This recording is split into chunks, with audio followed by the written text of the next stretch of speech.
আসসালামু আলাইকুম, আপনাদের সবাইকে স্বাগতম আমাদের নতুন ভিডিওতে।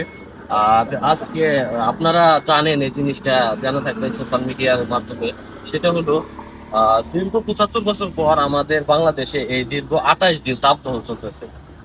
এর মধ্যে সবচেয়ে খেটে খাওয়া মানুষের কষ্টটা বেশি, কারণ তাদের দিনান্তে পান্তা করা আর তাদের কাজ না করলে পেটে ভাত যাবে না।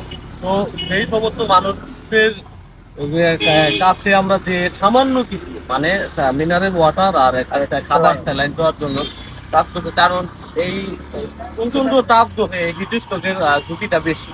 আর এর জন্য আমরা এই হিট স্ট্রোকের ঝুঁকি থেকে রক্ষার জন্য একমাত্র উপায় হলো প্রচুর পরিমাণ বিশুদ্ধ পানি খাইতে হবে। এর জন্য আমরা সাধারণ মানুষের কাছে যে তাদের কাছে এই জিনিসটা আমরা পৌঁছাই দেবো। তো আমাদের ভিডিওর সাথে থাকুন এবং দেখতে থাকুন, আর আমাদের খানি বাজারদের সাথে থাকুন। আপনারা আমাদের একটু সাহায্য